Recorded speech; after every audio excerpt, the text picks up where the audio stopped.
Bam Bam Bigelow had the size, the athleticism, and the look to be a big star in WWF. And he was, sort of.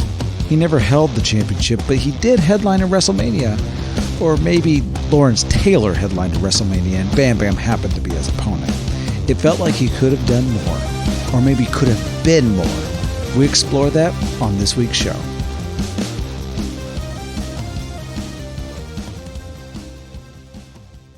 Welcome to Rebooking the Territory. This is your host, Luke Thayer. Back from our hiatus. It's so good to be here with you again and be with a guest. In fact, my fellow comedian joining me today is incredibly funny. He is a writer for the nationally syndicated program, The Bob and Tom Show. DJ Dangler. Let me just do this whole thing over again. That was horrible. Yeah. Our guest today is a writer for the nationally syndicated program, The Bob and Tom Show, DJ Dangler. DJ, welcome to the show again, a returning guest. Yeah, thanks so much. It's a tricky name. You should open with the name because it already sounds like a punchline. Yeah, yeah. Your name is actually my opener and closer. Yeah, that's it. It has been. Like it's weird. Like now in my profession now, it's probably useful, but it's been a hassle my whole life. I could see how it'd be a hassle. I mean, outside of comedy, in comedy, the name DJ Dangler, there's almost like two professions, obviously, comedy, but then I'm sure people point out pornography is probably some sort of adult film industry. Because people also, there's a ton of money in dudes in porn. Yeah. Like, oh, why didn't you go into that? Oh yeah, no, that's what people want. That's what they're clamoring for. Pudgy Midwestern dudes.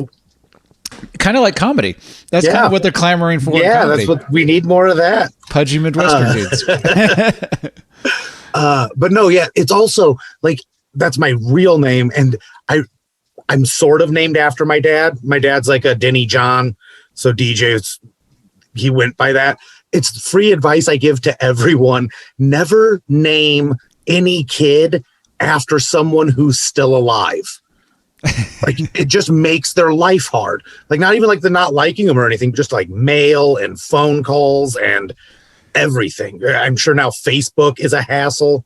Yeah, never name anyone after someone alive. You know, if we're going to do name advice here, another advice is I would say if you're going to call your child by a name, make that their first name, because Luke is my middle name, and it has made it incredibly hard throughout the years. Is that I've actually thought of legally changing my name, my middle name to my first name, because every new classroom I would go into, they're trying to figure it out. They think I'm playing some trick on them.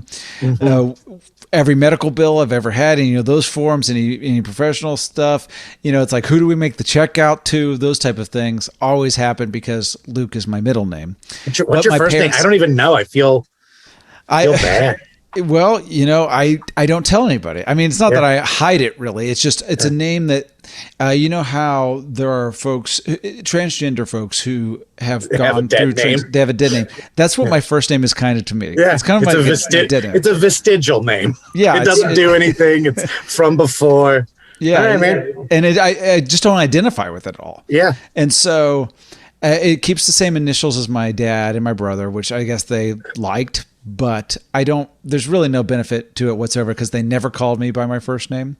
Yeah. And I only, the only benefit that will ever happen from this is if I get super famous, then nobody will know it's actually me checking into hotels. That would be handy. And whether, my mailman will never know that that's me because they'll never think like that's who it is. Yeah. If we're looking for a smooth transition, I just found out today Bam Bam Bigelow really is a Bigelow, and that made my day. Bam Bam is not his given name, but he is a Mr. Bigelow, and I love that, especially with wrestlers like predating 1990. Oh, sure. Yeah. This is the thing. I don't know how you feel about this, But when it comes to wrestlers, so many wrestlers over the years, over the decades, really, have had a stage name.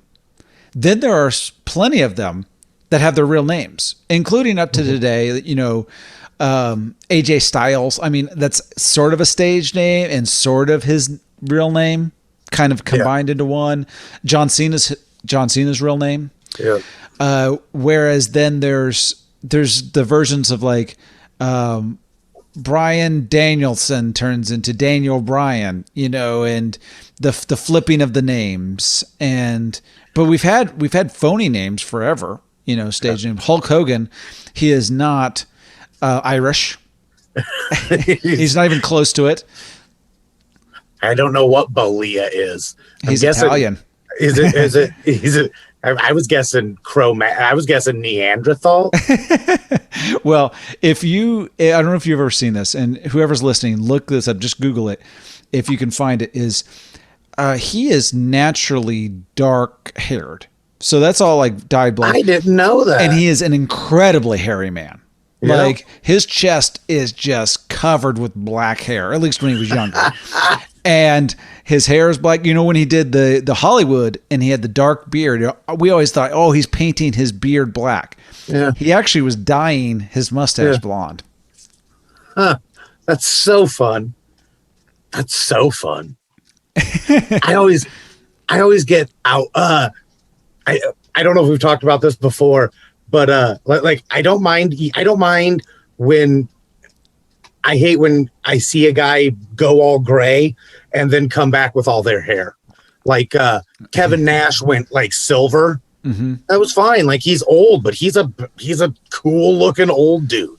Like he looked like a tough wizard. Like he looked like a wizard barbarian. Like he looked cool. He looked like a character actor in Braveheart. And it was awesome. But then he came back with like dyed brown hair. And I'm like, nah, you can't do that. You can't do that. You can't go in reverse. I know that there's probably been, because he's in Hollywood, I think he's had to dye his hair maybe for those, whatever that Channing Tatum strip movie. Is. Magic Mike. Magic Mike. There we go. Yeah. So I think he had to dye his hair for that. So maybe part of that was in there, but he's one of those weird cases where his silver hair makes him look younger than dyeing his hair. Dyeing his hair makes him actually look much older to me than having gray hair.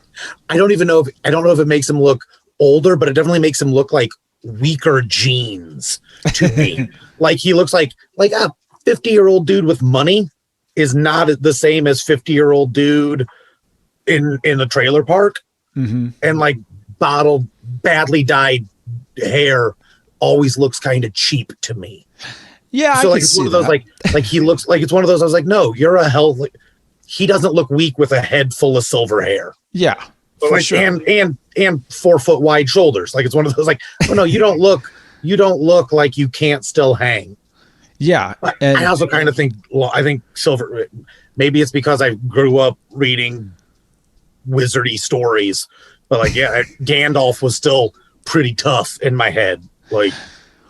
Yeah, us being comedians, and I don't know how many comedian fans listen to this particular podcast, but I think there in show business there is something that can happen if you turn prematurely gray, then that can be a benefit to your career.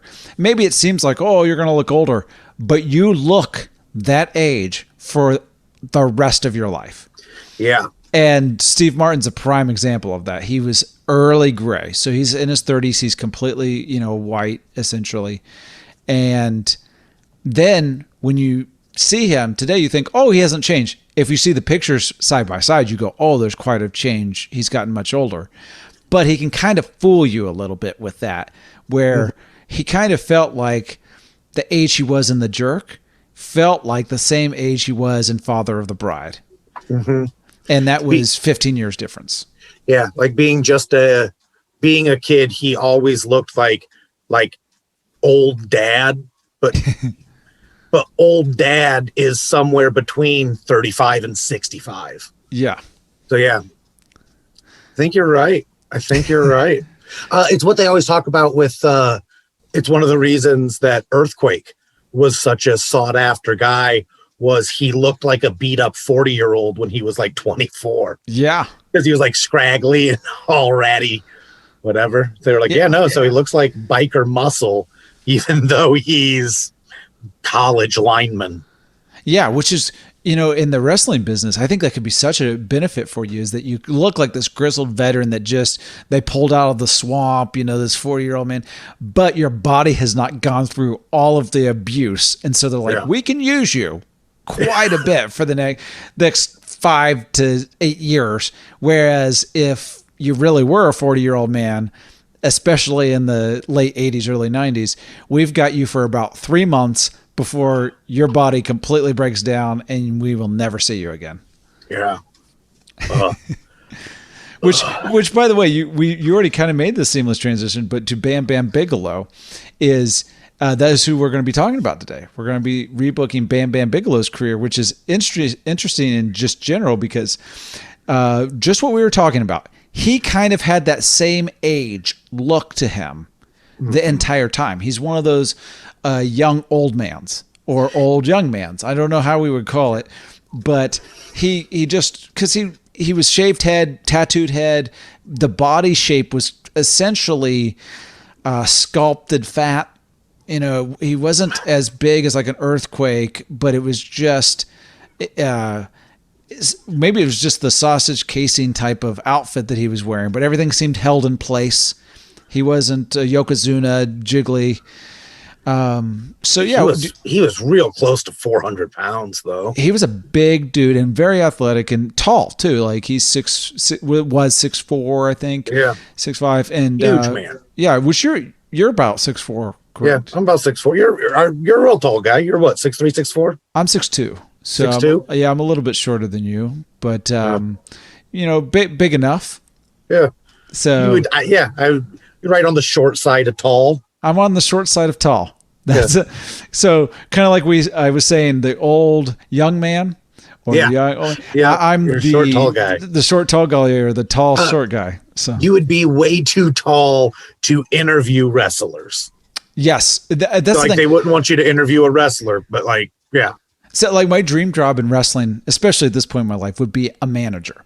I think I would be a great heel manager. Oh, but you're way too big. But I'm too tall. So if I was standing next to, like we'll use, since I've already mentioned his name, AJ Styles.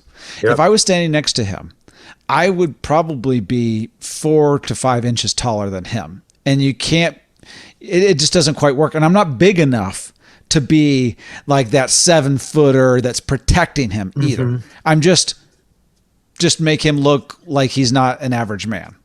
Mm-hmm. That he's a smaller than average man. I don't know if it's I don't know if it's one of those things that's like universally true or if it's only true like in this one case. But I can remember listening to somebody talk about how they hated booking around Billy Gunn because he was 6'4", and they were like, he was just too big to make our big guys scary. Mm-hmm. Like if they paired him up with Umaga, or let's say if they paired him up with Bam Bam Bigelow, which I'm sure they had some overlap. Yeah. Not like in their primes, but like towards the end of Bam Bam's run. Yeah. But like, he was too big. He took some of the steam out of the heels. For sure. Being too big to be. Yeah. But he wasn't big enough to like intimidate Stone Cold. Yeah. He's just in that kind of middle part, area where, which, he would be a great heel against the Shawn Michaels. Yeah. But that wasn't really what the storyline would be happening. Mm-hmm. But he's not a great heel going up against, say, a Razor Ramon because Razor's bigger. Yep. And it just doesn't, but also Billy's almost as tall. So it's like, it's just kind of this weird in between. Yeah. But then The Rock's the same size and didn't seem to hold him back. Well, there's some people that when you've got everything else working for you, it doesn't really matter what your height is. Yeah. Which is amazing that Hulk Hogan had the run that he had at 6'7", the 6'7" babyface, where they had to find guys that were as big or bigger than him. And so you got the Big Boss Man, you got Andre the Giant. Bam Bam Bigelow didn't ever fall in that. He's just too small compared to Hogan that doesn't intimidate him. It's not the one man gang. It's kind of a weird one. You're right that I was going to say that he fell victim to that. I think he might have had a little bit. I think he might have had a little bit of feuding with Hogan and WCW, but that era barely counts. For Bam Bam, really. For Bam Bam, yeah. I feel like Bam Bam's era sort of, for me at least, ends in ECW. When he has his little ECW run, which I barely paid attention to. Now, I'm going to have full disclosure on this Bam Bam episode. I'm excited about this. I allowed DJ to pick the topic here, and he picked Bam Bam. I said, sure, let's go with it. I don't like Bam Bam Bigelow. He is probably one of my least favorite professional wrestlers of all time. And I think, it's hard to dive into your own psychology. You can't really diagnose yourself, but I think it's mainly his gear. I think the wrestling outfit that he wore is so unflattering to his body type. It's got a deep V. It's short sleeves, but it's not short enough. So it goes almost down, like just past where the bicep would be, but not quite to the elbow. And it's all covered with flames. It's all this unitard type of outfit. It's not intimidating. It is not like any other outfit for anything I've ever seen. It is not like any other sporting. It's maybe like a female dancer's leotard. That's the closest comparison. It's, what it feels like? Not just a dancer's leotard, like a 1970s. Like this is what you would see a woman dancer. Yeah, you would see a backup dancer in the 1970s wearing his outfit. And it's not scary. Yeah, like I'm not trying to throw any it looks like a lady's like I'm not trying to disparage it, and like a whole lot of the best parts of boas are excellent in wrestling. Yes. So I don't hate it because it is, but no, it's just, it is. That's the only place it's ever existed. Costume for a man. It's not, no man should wear that in any capacity. You don't look good in it. You are right. No, if you were in great shape, you could pull it off, but it would still be a dumb outfit for a man. Yeah, it just does not work. It doesn't work. And it's something where even for women, like you're saying, we're not disparaging women. The outfit only existed on women in from 72 to 77. It's not a normal thing. And women didn't even want it after it went off. Yeah, and it's not like it's a flattering whatever, but you can get away with it because it's tight and form fitting. but don't do that if you're a 400-pound dude. But look, you're underselling the price. You haven't mentioned the defining Bam Bam Bigelow characteristic, which is that same flame pattern that is on that leotard is also tattooed on his skull. How can you not love a man who has a fireball tattooed on his hair?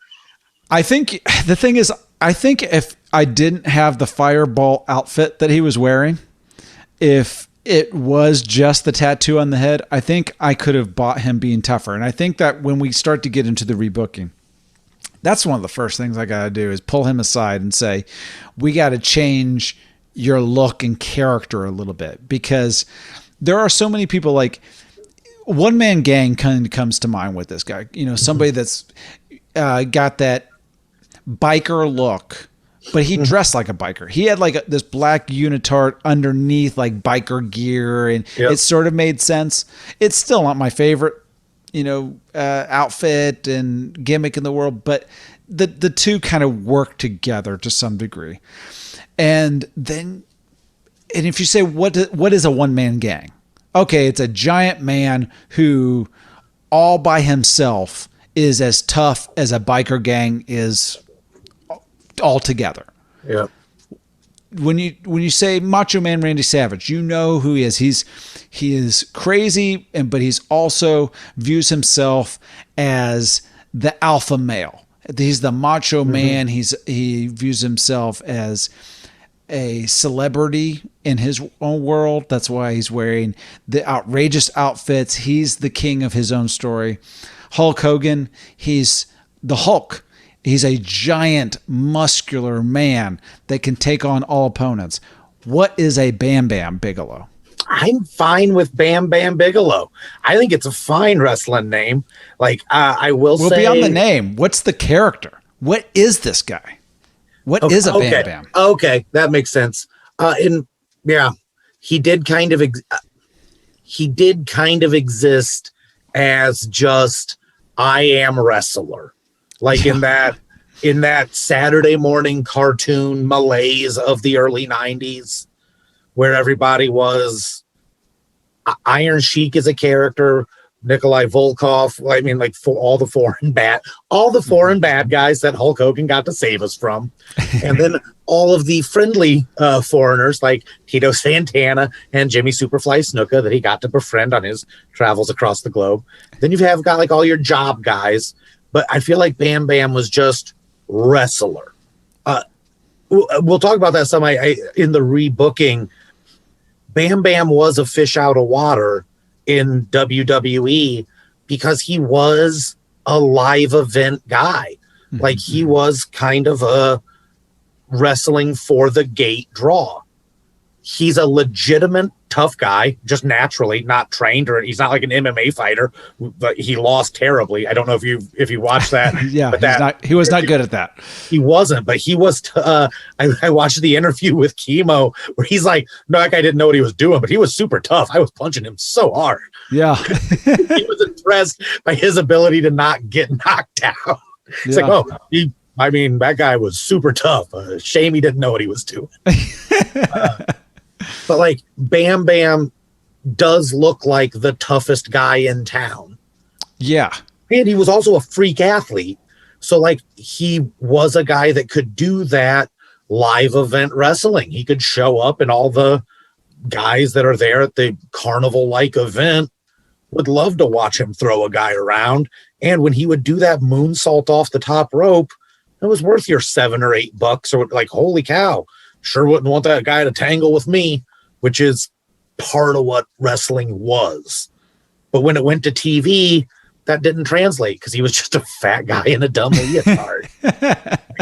Yeah, it's a very when you say generic wrestler, he reminds me in some ways because the WWE, WWF of that era, especially of that era, was just so full of characters. And like we started with Hulk Hogan, Macho Man, but in Jimmy Superfly Snuka and Andre the Giant, but even going into the 90s, get rid of the Duke the Dumpster Droese type of characters. But Shawn Michaels, a flamboyant kind of character, Diesel, he's a big, tough guy. And really, what is Diesel? I mean, he wore tire tracks essentially on it, but it's still though it was a theme that made sense. It was we know what a diesel engine is. It's kind of tough. It's bad for the environment, which in the 80s which in 1992 meant you were a good guy. Yeah, you're definitely the baby face because you're destroying the rainforest. But even thinking of like destroying the rainforest, Bam Bam is almost too cartoonish for this, too generically cartoonish, that he feels like he could have been in an episode of Captain Planet. Yeah. And just a side guy. Like there's Hoggish Greedley, and then there's Bam Bam, his sidekick, who he's not even the main bad guy of the episode. He's just the sidekick who kind of looks scary next to him. And that's not enough to drive narrative. Just being the kind of scary guy. Like he'd be a great enforcer, and maybe we'll get into that when we start rebooking here in a few minutes. But just being the main guy, especially the solo by himself, just doesn't fully work for me. Mm-hmm. I think you're right. Like I don't think he ever had megastar written all over him. And I think it is in real life, he's not charismatic. Like, I don't think he's a charmer. I don't think anybody ever loved Bam Bam. Like, in real, like, and I mean, I know he had like a rough, he got like third in state wrestling in New Jersey, right? But like didn't graduate high school, which is weird. Like, to be a athlete that gets like that much attention and not finish. And like he did some time in prison. Like, I think he was a legit dangerous dude.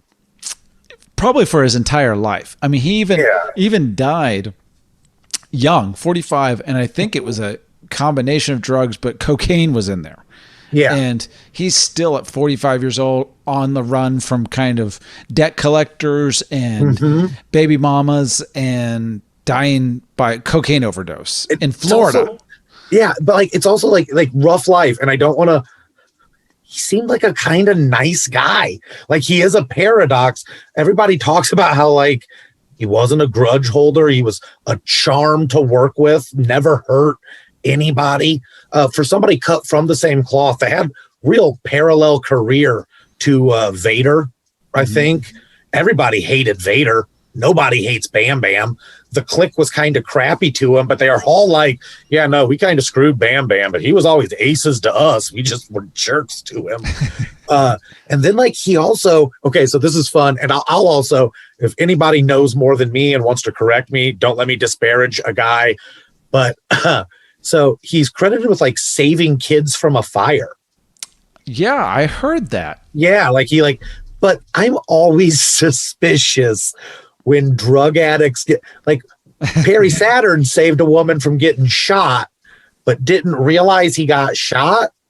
I don't think he was being a hero on purpose. like, I think if you're cranked out of your head and run towards a fire, I'm not really, that's not the same as being a volunteer fireman. Like, well, I don't think that's what happened, but I'm just suspicious of any drug addict heroism as much closer to a drug addict than a hero. I hope no one will think I'm being a jerk. No, I get it. Like, what you're trying to say is that if your freebasing started the fire in the orphanage, is it really, are you really a hero for saving the lives of those kids that you endangered? Super impressive that he did it. Is admirable, just not heroic. Yeah, it's actually kind of just a amazing feat of athleticism that he was able to do it in the impaired state that he was in, is what we're saying. But and a lot of even like the key, like he got into MMA to kind of prove he wasn't I'll take a beating for it. Like to prove he could. I think he was kind of a neat guy. Yeah. But I don't think that. Yeah. But I do think he was probably also kind of a scary jerk too. Yeah, it's one of those guys where I'm sure you could get along with him in a room, but I don't know that you want to be in a long-term relationship with the guy. Probably a lot of ups and downs. Yeah, and so that's interesting. Like, I think why don't we just get into like kind of redoing his career a little bit here, because I didn't even know this. I guess I was just too young for this, and you would be too, that he had a little short run in WWF in the late 80s. I remember that super well. Really? I don't remember that at all. In an odd, I can remember it like one specific day. I forget who you remember being like 8 or 9 years old, and wrestling was only on Saturday night at like 11:30. And like every now and then somebody would be like, come over, and your parents would be like, no, if you can stay up that late, you can watch it. And you're like, oh, that's it. And you never did. You know what I mean? Like, you never made it up. Like, you'd be like, oh, we're going to do it. But you never did. But I can remember I watched one, and Bam Bam Bigelow and the Ultimate Warrior were both on it. Ooh, that's a good lineup when you're a kid. Yeah. They were both just squashing nobodies. Right. But I can remember my older cousin, and I loved Bam Bam because he was the guy that we were supposed to, right? And my older cousin really was like, no, Ultimate Warrior is going to be real cool too, right? And he was right and whatever. But I can remember specifically him like emerging and me being way into him. That's really interesting because I just, it's a little bit, I was a little young. You would have been very young when you saw that too, but like, it's just, I hadn't entered the world of wrestling yet. Yeah. I didn't really enter until probably 1990, 91, right around there is when I found out about wrestling, WrestleMania 6 and beyond. Yep. And then I went back and saw some stuff, but I've never really even gone back and seen any WWF 87, 88 Bam Bam Bigelow. I was actually just surprised by this. And then, he went on to have like a little WCW run shortly after that, like a year or two. And then he's like in the UWF, and then he's coming back to WWF in 92. And that's where I remember him. I remember him with Luna Vachon, which was a good pairing, but somehow she had a more defined character than him. Like she stood out way more to me. I was more scared of Luna Vachon than I was Bam Bam. Yeah, 100%. That was, I don't think that was a good pairing for him. And they did kind of have like a Mark Marrow Sable effect going on. Like, it also didn't help that like we already knew Bam Bam, and she was interesting. She was a woman with head tattoos and shaved. And I don't think people today, even our age, like, I think people our age forget how rare tattoos were in 1990. Oh, for sure. Like yeah. I can remember people contemplating, I know this sounds ridiculous and I can't fact check it, but I remember people talking about making Dennis Rodman cover up his tattoos. Yeah. Oh yeah. Yeah. Like, hey, you can't play basketball like that. Yeah. So like, what a weird, people forget, like that was holy cow weird. For sure. And not I think that long ago, I think tattoos kind of took a turn into the more mainstream right when it was the like tribal there's barbed wires and tribal tattoos around the arm, around the bicep and tricep. Like that was like those two barbed wires might have done it. Yeah, that kind of like switched over to, and then women were getting like the lower back tattoos and the ankle tattoos. Barbed wires were the vanguard, but tramp stamps were the infantry. Yeah. They came through and changed all of it. Yeah, it is a weird. I don't know who it is, but like tattoos used to be so tough. They really did. It used to be so tough. Like they were just for army guys and bikers. Yeah, you like that was it. I think it was in G.I. Joe. There was Gung Ho. He had the sailor tattoo, right? And so that was such a huge deal. Like only sailors got these tattoos, these tough guys, and for them, and that's part of what made Bam Bam. I think that they were just going off of this thing that he's got his head tattooed, which even still today, if you had your head tattooed like him, it'd be like, what is happening? That's a statement. Yeah. That's like, a statement. You don't have a tattoo like that to not declare I'm trouble or an artist. Right. Or a troubled artist. Yeah. Or I just happen to have a coffee shop that I own. Yeah. They consider themselves artists and they're not totally wrong. I'm a barista. I don't even own the shop. I'm a sandwich artist here at Subway. I think it's fascinating, and I even did then as a kid.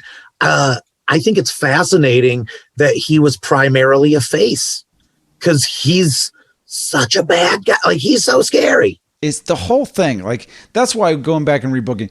I'm actually personally, I'm going to kind of ignore the stuff pre 1992. Okay. Which not ignore. I'm actually going to kind of throw everything of his stuff out. Sure. It was his intro, and I mean this, his intro was beautiful. Like the storyline that they brought him in was he was like this blue chip bad guy, monster heel, and all the bad guy managers wanted him. Like they were like Bobby Heenan and Slick and Jimmy Hart were all like, oh, we want him. And then he turned on all of them.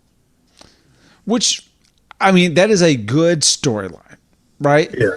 But it certainly wasn't enough for him to be known that there wasn't enough legs under that he stuck around more than a year and never really got that push where you go, everybody looks back at his year there and go, wow, that was Bam Bam's year. You just kind of go, oh, he was there then? Okay.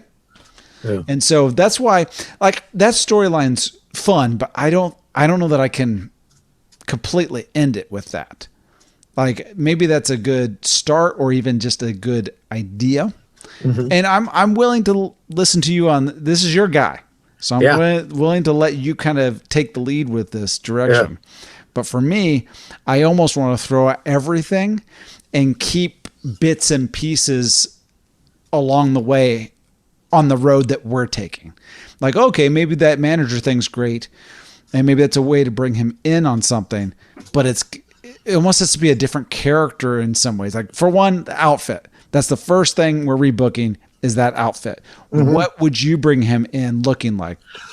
I was going to ask you that when we were tearing it apart, rightfully so. But I was going to ask you, who do you think is the best visually presented big fat guy? This is a tough one because there's a couple, okay, and because there's different body types, mm-hmm. there's guys that stand out to me. Because there's like the Andre the Giant, there's different forms of Andre, but he's in a different category because he's a giant. He's not just a big dude. He's a mutant. Right. Sorry, but we've come a long way in our treatment for acromegalia. If we're offending anybody, I'm sorry, but yeah, no, he was a freak show. Yeah. And whereas you kind of fast forward to Yokozuna, and Yokozuna, that could have been ridiculous. Like, it could have been laughable, yet he pulled it off where you just go, man, I remember seeing Yokozuna and just thinking, how is anyone going to beat this guy? Mm-hmm. And he was visually presented, even though in retrospect you go, the man's not Japanese. Right. So maybe we shouldn't present him as a Japanese man. But he pulled the look off, whether he earned it or not, whether he deserved it or not, whether insensitive or not, he looked good doing it. He looked good doing it. Yeah. And so there's that kind of Earthquake. We're talking about aesthetics, not ethics. Right, exactly. Aesthetics, not ethics. I don't think Earthquake looks any better than Bam Bam. I have the same gripe about Earthquake. I think Earthquake's big blue junk hugging singlet did him zero favors. Like, I think Earthquake looked scary. Earthquake was scary, but if nothing else, Earthquake should have been in a black singlet. Like, I could see that. Like, maybe even a version that Typhoon had. Yep. And that's the thing. Like, you look at Tugboat, and the ridiculousness of that is silly, but just the aesthetics of how that stuff fit him was a much better fit for a guy his size. Tell me if this makes sense also. So I think Bam Bam Bigelow has an unfortunate body type for looking at. Probably a great body type for using violently.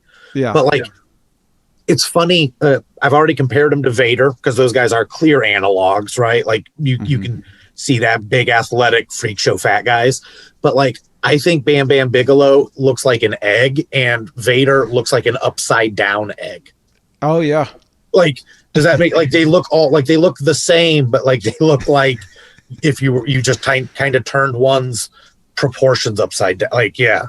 Yeah. At times Vader looked like one on the side, like an egg on the side. A little bit. Now you mentioned Vader. I think Vader in terms of monster heel, big dude, super heavyweight, if we'll call him that, is probably one of the best presented. The mask works perfectly with his look. It makes him scarier than, even especially the Japan days where he had the giant, headpiece. The mask on the mask. Right. But just pull that off and he has the looking through these stripes of leather. And then his actual gear, his wrestling gear, works for his body. It's pants. It's two different colors, so it kind of doesn't look like this big blob of things, big blob of color. It says Vader. It's just got, that is probably a great presentation for a body that's similar to a Bam Bam. Yeah. I think even though he's huge, he's an absolute tank. I think Bam Bam kind of had slender shoulders. And I think that's why they might have tried to hide it under those sleeves. I don't know. Like the same way Bastion Booger looked bad in a singlet. I mean, like he was presented to look bad. But like there are some guys that can pull off a singlet and some dudes can't. And I don't know exactly what it is. The world wasn't ready for it. It's also, though, that we're also talking about like late 80s, early 90s. Guys weren't in as good of shape, whatever, but like you weren't allowed to be a fat guy in the 90s at all. Like that was kind of like the He-Man toys were taking over. Mm-hmm. Like it was kind of Arnold Schwarzenegger. We're coming out of that era of type of action hero, and then also bodybuilders guys. Yeah, like this is kind of you're no longer getting the guys like Hoss on Bonanza aren't portrayed as tough guys anymore. Right. Guys with abs are portrayed as tough guys now. Yeah, which is, it's funny that we're already into the rebooking and we're still talking about body type and body. He had such an unfortunate look, and you're not. It was just so much about wrestling can be visual because in-ring ability with Bam Bam is not in question. The guy could wrestle, and he was very athletic doing it. He's one of the more agile, athletic super heavyweights ever, and many people have said the best. Vader's kind of thrown in there as one of the super athletic super heavyweights. Mm-hmm. But factor in, everybody loved working with Bam Bam. Bam Bam didn't hurt anybody, and that goes a long way because he worked stiff, because he worked hard. Like some of those matches, you watch him fight Tatanka, those guys just beat the crap out of each other, but nobody got hurt. So rebooking, I think Bam Bam's definitely in the top 10 best to never have a title. Would that upset you? Because you're a Bam Bam denier. It's so tough for me because for me, I just looking at the era, I think that's why I kind of don't want the late 80s version of Bam Bam, because it's stacked with top of the card type of guys that he can't work with as a heel very well. He might have been able to work with Warrior as a heel, but he can't really work with Hogan as a heel, even though they might have done a little bit. It's like he's just so much smaller that it's like he's not working with a gigantic man here. He's not even working with Stan Hansen here. He's working with a significantly smaller looking man. Yeah. And so the top of the card, Macho Man, is he going to work with Macho Man? I think he'd work wonders with Macho. I think anybody could work with Macho. If I'll go right ahead. Here's what I think. Like going time machine. My only job's to make $1 million off of this character, right? And I know what I know. I'll tell you right now what I would go back and push. I think it's so weird and so specific, but he does have a scary biker look, right? Head tattoo, whatever. I think you pair him up with two dudes, preferably that don't look like him. In my head, I'm thinking Harlem Heat, probably just because they're dudes that have a fire motif also. You're going for keeping them in the fire outfit. Yeah, just you could do it with the same outfits, like the same look. They don't whatever. You kind of bill them as a little bit of a biker gang. And like, let's face it, that dude with black guys would scare the hell out of Hulkamaniacs everywhere. Like that's a scary faction. And you have them slide a chair into the ring. Bam Bam's finisher of 400 pounds off the top rope is enough for you to believe Hulk Hogan's knocked out after a black guy hits him with a chair. Like, I think that's what I would have done.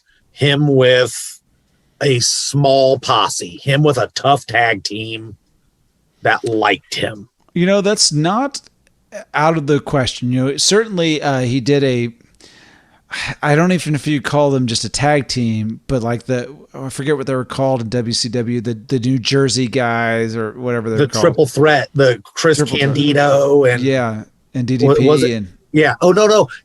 Canyon and DDP. DDP. Yeah. Because Candido was the ECW. The ECW thing. He's great in a faction because he's kind of the muscle. Yes. But I would, especially when he was new, he was such a blue chipper. And he also had that people thought he was 40 when he was 24. Mm-hmm. So, I mean, I think him with two dudes, even him with two scrawny white guys wearing various takes on his outfit. Maybe it's just because those guys could make the Flames look cool is why I'm thinking Harlem Heat. That's why you're picking them. Well, because I'm thinking about putting those flames on Chris Candido and Shane Helms, and it's terrible. Yeah, or not Shane Helms, but Shane Douglas. Yeah, So what I'm going to let him do is instead of coming and doing that whole thing with WWF, I'm going to let him go work somewhere else. Where at the end of the territory days, look, go work UWF or whatever territories are still AWA might have still had a little bit left. Mm-hmm. I'm not sure. By 87, they were pretty much dying or dead, but still something like that. Go work a little bit somewhere else. NWA is, turning into WCW. Go do that a little bit. And then we're going to bring you in right as Hulkamania is leaving, 91, 92, right when he comes back anyway. That he's now what year was he born? He was born in 61. So by the time we hit 91, he's only 30. Yeah. And he will now have maybe 7 to 8 years of experience now under his belt. And bringing him in, I like the idea of a faction or an enforcer role within a faction. So maybe being brought in, the way Diesel was brought in is kind of a good way to bring him in also, where Diesel's brought in as the enforcer, as the protector, the bodyguard of Shawn Michaels. And Bam Bam feels like a guy like that. I think, though, Bam Bam was so rugged with missing a tooth and looking like that. He is hard to pair with other real life characters. Just like, it's one of those, like, I was like, could he have been the bodyguard? In my head, I was like, could we have put him with $1 Million Man? No, $1 Million Man would have never talked to Bam Bam Bigelow. I'm trying to think of like who you could pair him with that are talkers. And he's a weird one because he's just such a phony. Like, I don't want to say phone, like he's a legit tough guy, but he's such a phony character. He's such a cartoon. Yeah, I think stripping off that outfit, number one. And if I brought him in, I picture more of a bouncer. Yeah, him in just a black t-shirt. Maybe in this time period, a leather jacket over that, a pair of jeans, a pair of black boots, or something along those lines. And he's the bouncer. He could even, there's two ways. That way, or also in a suit, kind of like the Mr. Hughes type of guy. Suit with tattoos, as weird as it would have been, I think it's one of those, as soon as they saw it, they'd have been like, oh, that's money. Because suit with tattoos looks awesome, and it always has. And it could, it's almost like a button-down version of him, of like maybe a bouncer at a high-end club. I'm dressed like this, but guess what? When he starts rolling the sleeves up and loosening the tie, even you put a fancy hat on him. Oh yeah, pulls the hat off. When he takes the hat off, oh yeah, that's scary. Yeah, if a dude takes off one of those cool 20s style hats, fedora, that could be real cool. Yeah, I like that a ton. So that's not really changing his character. I just want to bring out more of what he is. Yeah. And more of who because to help define him a little bit based on who he is. Turn him up to an 11. And if you hear him talk in interviews, he's very New Jersey. He talks like this, and he's got that kind of, and he's got a missing tooth, and he's kind of a pragmatic dude. Like I kind of always like whenever you talk, he's like, "Hey, I made my money." Then he puts in a dip. Right, and that. If you watch his promos, it's all like, "I'm going to do this to you, man," and I'm going. It's like it's that phony version of him. Yeah. It's like what he, it's that undefined pro wrestling character. Like, he's doing carnival gimmicks. Yes. To people who have been to too many carnivals. Yes. Absolutely. And so if you turn, I think he's one where he's almost like a Jake the Snake, where if you just talk softly, but in that kind of accent, like, "Look, buddy, I'm going to hurt you. Yeah. I'm going to break your legs, and I'm not gonna feel any remorse. I'm going to take you out, and your wife isn't going to recognize you, and your family's not going to recognize you, and you're not going to be able to support them anymore. So, do you really want to get into the ring with me?" If you talk like that, and it's just completely low tones, low key. But what he's saying is, he means it.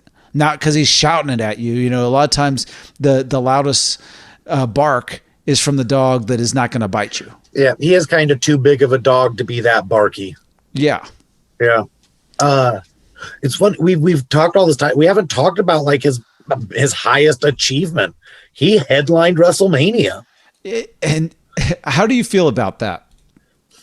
It was the worst time in pro wrestling, unless listening to some people right now might be the worst time in pro wrestling. I've heard that, but it wasn't a great time. It's kind of cool, man. Lawrence Taylor's a stud. Like, I don't hate it. I'm not such a wrestling fan that I'm such a purist. It was also a great match, all things considered. What athletes have done better coming in wrestling? I mean, it's pretty good. I think LT looked better than Shaq. Like, I think this match was better than the recent Shaq match, and that Shaq match was just fine. I'm not throwing anybody under the bus here, but Bam looked scary, and he could carry Lawrence Taylor, who's a great athlete. Mm-hmm.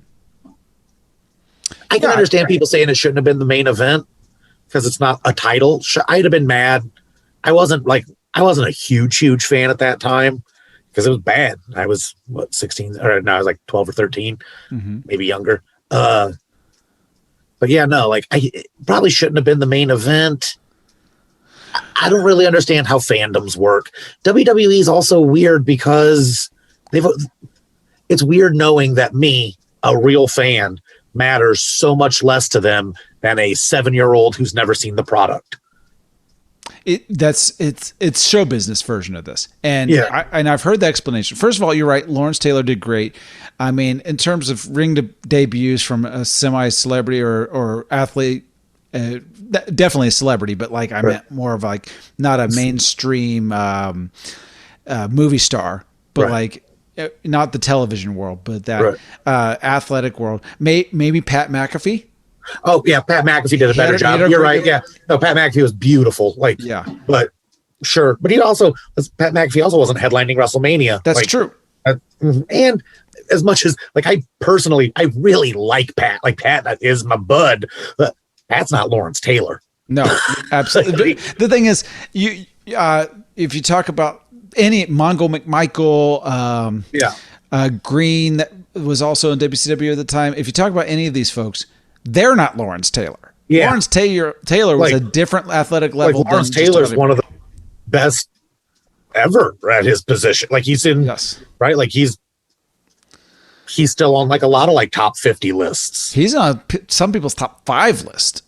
Of greatest players ever. Take away just the position, and so I as I'm kind of looking over the roster 1992, I'm thinking about who am I going to pair this version of Bam Bam up with. And there's a couple options, or even 91. There's a couple options here. Is Ric Flair's coming in at this time. Yeah. So since he's the real world's champion, you could have a bodyguard type character with him, where, and then turn. Surprisingly enough, we'll be turning Bam Bam babyface at some point to work a program with Ric Flair. But that's not my favorite one. But that is just to throw out the fact that you've got this guy coming around at the time that Bam Bam actually is going to make him look smaller, which is good. And he's going to also be a little bit older. So you got that. Here's kind of like a dark horse in that type of I'm the heavy for you is Jeff Jarrett. Okay. Jeff Jarrett's coming in as that country singer, and who could you use at every one of your concerts is the bouncer, or, to get into the back, to get into the green room, like that type of heavy. So those are just a couple people.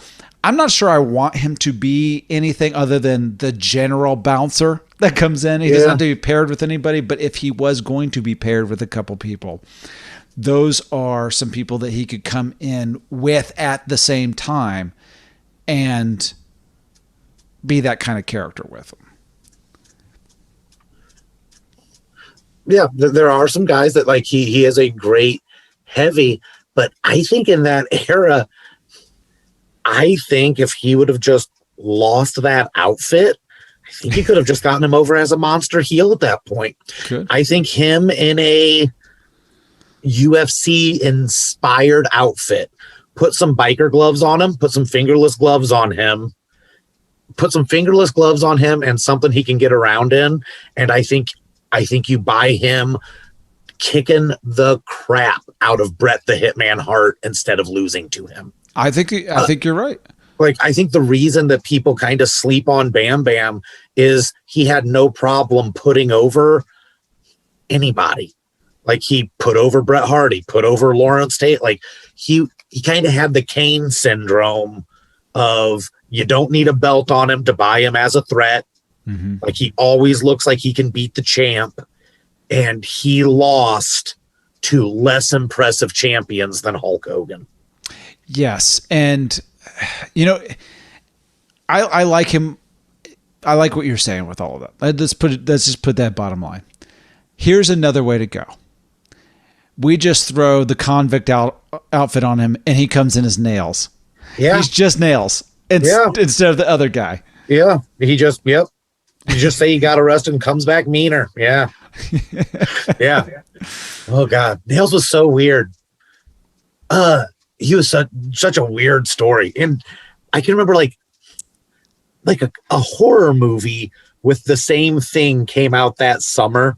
And it's astounding to realize how much pro wrestling is just point blank shoplifting of ideas. Oh, yeah. and it's still going on right now. There's on The Mandalorian, they started saying The Way, and people are like, that's a good name for a faction. Like, it's so Legion of Doom. Those guys, no, we should call ourselves that. Like, it's such a catch as catch can. Yes, for sure. I mean, they've lifted ideas all over the place. It's so bad. Well, Hulk Hogan, it doesn't get more like transparent than that, really. Yeah, they have had to pay Marvel forever. Like, because we can't come up with a name like Hulk. Yeah, it's so. All right, this is what we're gonna do, based on all the information I've received from you and have discussed with you, is that this dude's coming in as some sort of bouncer character.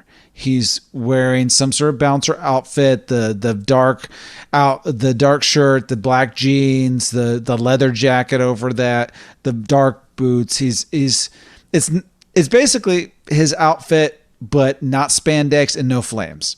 Yep. And has sleeves on it. Yep. Or no sleeves. The black shirt underneath has no sleeves. When he takes off the leather jacket, it's no sleeves. Right? Yep. He's got the hat. He's got a hat that he takes off. It's just enough of a scary dude.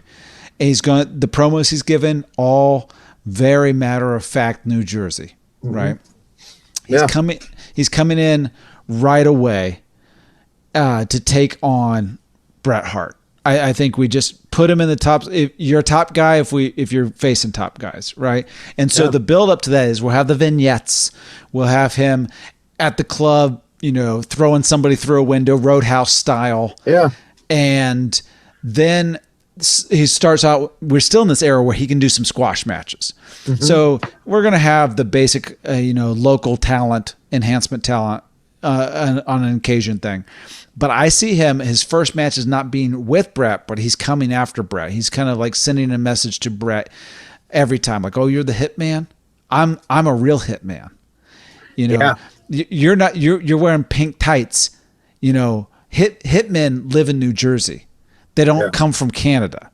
Right? They don't talk about it. Yeah, and they don't talk about it. I don't talk about being, my hits, but I am going to hit you in the face repeatedly. And so his first major match, as he's working up with the hit, because he's just offended by the hitman, is Jim Duggan. I see Jim Duggan being a guy that's still kind of hanging around where it's like, we love the USA thing, and he just pounds the crap out of Jim Duggan. Jim Duggan doesn't have a chance with this. Maybe even a pre-Bell type of thing where Jim Duggan's doing the, waving the American flag and thumbs up in people, and he just comes behind him before the bell even rings, knocks him out, and then takes his own 2x4, smacks him across the legs, pins him, and that's kind of our main introduction, other than like the squash matches that he had with enhancement talent. Yeah. I'm going to hop in before he gets to the title match. I think you have him take out Jim Neidhart, Bret Hart's former tag team partner. Yes. Just a regular, like not a squash match, but just, hey, this is going to be the main event of our crappy Saturday Night Wrestling. And he does it. One of the things I used to love, and it's weird because rules are always changing in wrestling, but he used to get disqualified for jumping off the top rope. Which is like, why can some people and some people can't? Well, because rules are rules. That's why. Deal with it. But like even that, no, you're not allowed to do that. But taking out Neidhart with an illegal maneuver, that would be scary. Like, yeah. Win or lose at this point, I think that character is already better for Bam Bam. Yeah, just a real tough guy, he doesn't have to brag about things, but he does what he says he's going to do. So he took out Duggan, he takes out Neidhart because he says he's going to. Not because of anything grandiose designs of what and nothing that those guys did to him, but just the fact that they're connected in some roundabout way in his head to Bret Hart, and you're standing in the way. They put Jim Duggan in here with me. I want you. So what I'm going to do to him is really what I want to be doing to you. Oh, your former tag team partner. And I think even if we're kind of having him come in at like late 92 or so, Bret Hart is becoming the heavyweight champion around that late 92, early 93 time period. And Bam Bam can kind of be that main eventer on a Monday Night Raw. That new thing, that Monday Night Raw happening and leading up to Bret Hart. Yeah, I like it. I like it a ton. I was also thinking, and it was when you were describing his biker look, he would have been a terrific mercenary bad guy for the Sergeant Slaughter run. Like when they were looking for just scary whatever, him as a mercenary would have been legit because he has that gun for hire look, just random scary. Yeah, he does kind of like, you could have thrown some general fatigues on him. Yeah, and just been like, this guy. We got this guy from Yugoslavia. Yeah, he like portrayed a Russian gimmick, like, and he had the tattoos. His look was too distinctive to like remarket, but you could totally just be like, hey, what's he been doing? He's spent the last 3 years locked up abroad. Now he's working off debts. There we go. Yeah. He's working off debts. And that's, we talk about some of the best storylines come from real life. That's a guy that you're like, no, I can believe this guy has to beat up a guy for money tonight. Yeah. He's pretty accurate. That's why he really is here. That's why he's here in the first place. And so I think that if we get through the Bret Hart thing, and win or lose, because I think he could be a guy that could hold the title with, kind of throw it back and forth with Bret a little bit. Mm-hmm. Right in that 93 era, we're starting to get Yokozuna in the title picture too. I like thinking that we kind of just, we would have beat out the Sopranos to that character. Yes. That he'd have been a terrific proto Tony Soprano. Yeah. Yeah. It would have been beautiful. It would have worked. It would have worked real well. Yeah. And so maybe he starts out in this whole bouncer character, does that whole Bret Hart run. Give him a little Joe Pesci. Yeah. Give him a little Joe Pesci mean guy picking fights for him. Because that would be great. So I think that would be great to move them past Bret Hart to give him an evolution of character. Because if you've had that big title run, or back and forth type of thing with Bret Hart, what's next? And maybe the next thing is Goodfellas version. Because Goodfellas, that's like that New Jersey mobster. It's like we maybe start to meet members of his family, and he could bring in. Shane Douglas would have been so much better as his angry lackey looking to score points with the boss by being crazy or meaner, etc. Oh, for sure. Yeah. For sure. Because we're entering that new generation era, and that new generation it's neon color. It's Shawn Michaels and Bret Hart, and I love those guys. Those guys are the top of the thing. But then you also have Bob Holly and guys that are even like a Chris Candido coming in, and Al Snow had a different character. I forget, Leif Cassidy or something like that. So you're starting to get versions of guys where it's like, some of this is not great. There's Doink the Clown, which is fun, but it's also big feud for Bam Bam. Yeah. Right. And so I think that you're right. If you have some of those family members and, just look, by the way, Luna Vachon could re-enter the picture here or be entered in the picture of one of the family members. Yeah. She'd have been great as a scary, she was such a scary chick, and she could speak well enough. Yeah, her at the front of a table, giving a scary wipe them all out. For sure, she's she's the China before China, which is the woman that you really thought was tough and could beat. She just was a smaller individual than China. China came in, completely ripped and buff, where Luna was just a tough gal. So I think that, this has been kind of a different type of rebooking for us, because we're not been going through and like, he'll do this match and that match. And what needed tweaked was just the different rivalries he had. For Bam Bam, it's almost, we just had to just kind of recreate the character, try to reform that. And just in those, once we did that, we just right away had a program with Bret the Hitman Hart, which he already had one, but one that's more significant. And we now have like this weird mafia faction, the Family. That's what we're going to call The Family. And we've got Luna Vachon in there. We've got Shane Douglas in there. There's just a couple of the guys that definitely, by the way, Repo Man. Instead of being Repo Man. Oh God, he'd have been a terrifying little New Jersey gangster. Right.